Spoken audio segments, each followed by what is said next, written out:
ಮಚ್ಚ ಇವಾಗ್ಲೇ ಹೇಳ್ತಾ ಇದೀನಿ, ನಮ್ಮ ಅಪ್ಪಂದು ಕಾರ್ ನಂತರ ಸಿಗರೇಟ್ ಹೊಡೆದ್ರೆ ನಾನು ಸಹಿಸಲ್ಲ. ಸ್ಮೆಲ್ ಗೊತ್ತಾಗುತ್ತೆ ನಮ್ಮ ಅಪ್ಪನ. ಲೆಫ್ಟ್ ರೈಟ್ ಕಣೋ, ರೈಟ್ ಕೇಳಿಸ್ತಿಲ್ಲ ಕಣೆ. ಕಾರ್ ನಿಲ್ಸೋ ಇಳಿಯ. ಮೂರನೇ ಗೇರ್ ಹಾಕೋ.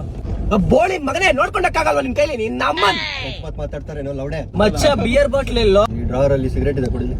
ನಮ್ಮ ಅಪ್ಪಂಗ್ ಸ್ಮೆಲ್ ಬರುತ್ಕೊಂಡ್ರಲ್ಲೇ. ಎಸಿ ಹಾಕೋ. ಟೀ ಅಂಗಡಿಗೆ ಹಾಕೋ. ಡಬ ಡಬ ಡಬ ಡಬ ಡಬ. ಮಗ ಅಲ್ಲಿ ಓಯರ್ ರೂಮ್ ಕಾಡ್ತೈತೆ, ಅಲ್ಲಿ ಫಸ್ಟ್ ಇವಂಗೆ ನಮ್ಮೂರ್ ದೊಡ್ಡಾಪುರ ತಿರ್ಸು. ಚಿಕ್ಕಮಂಗ್ಳೂರಲ್ಲಿ ಇದೀವಿ ಕಣಲ್ಲಿ. ನಾನು ಹೇಳ್ದೆ ನನ್ ಮಗನ್ ಕರ್ಕೊಂಡ್ ಬರ್ಬೇಡ ಅಂತ ಕೇಳಿಲ್ಲ. ನಮ್ಮ ಅಪ್ಪಂದು ಕಣ ಕಾರು. ಕೇಬಲ್ ಕೊಡಿ ನಮ್ಮ ಮಚ್ಚ ಆರು ನೋಡಿ, ಮಚ್ಚ ಆರು ನೋಡಿ. ಕಾರ್ ಓಡಿಸ್ಲಾ ಕೈಗೊಳ್ಳು ಮಚ್ಚ. ನೆಕ್ಸ್ಟ್ ಟೈಮ್ ನಾನು ಟ್ರಿಪ್ ಬರಲ್ಲ ಕಣ್ರಿ, ಇವನೇನು ತೊಡೆ ಮೇಲೆಲ್ಲ ವಾಮಿಟ್ ಮಾಡ್ತಾವನೆ. ನೆಕ್ಸ್ಟ್ ಟೈಮ್ ಇಂದ ಟ್ರಿಪ್ ಎಲ್ಲ ಹೋಗ್ತಾರೆ, ನಾ ಕಾರ್ ಇರ್ತಾರಲ್ಲ. ಇದೇನ ಕೈಗೆ ಬಂದು ನೋಡು. ಇದ್ಯಾಕೋ ಕಿತ್ತೆ ನಂದೆಲ್ಲ ಕಣ ಕೋರು. ನಮ್ಮ ಅಪ್ಪಂದು ಲೇ ಎಷ್ಟ್ ದಿನ ಫೋನ್ ಮಾಡ್ತೀನಿ. ತಾಯಿನ ಫೋನ್ ಮಾಡಿ ನಾನೇ ಹೇಳ್ತೀನಿ ಕಣ, ನಿಮ್ಮಿಬ್ರು ಲವ್ ಸ್ಟೋರಿ. ನಂಗ್ ಮೋಸ ಮಾಡೋದೆಲ್ಲ ನೀನು. ಕಾಲ್ ಫೋನ್ ಎಲ್ಲ ಮಚ್ಚದಲ್ಲಿ ಫೋನ್ ಅಲ್ಲಿ ಇಲ್ಲ ಮಗ. ಇನ್ನು ಎಷ್ಟು ಕಿಲೋಮೀಟರ್ ಇದೆಯೋ? 50 ಕಿಲೋಮೀಟರ್ ಕಣ.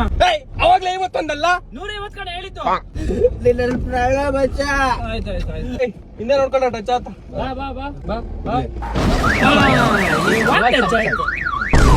ಲಿಂಕ್ ಹಾಕೈತೆ ಎಲ್ಲಾದ್ರೂ ಬಂಕ್ ಹತ್ರ ನಿಲ್ಸ, ಪೆಟ್ರೋಲ್ ಹಾಕ್ಸ್ಕೊಡು ಅಂತ. ಎಲ್ಲ ಶೇರ್ ಹಾಕ್ಬಿಟ್ರೆ ಡೀಸೆಲ್ ಹಾಕ್ಸೋಣ.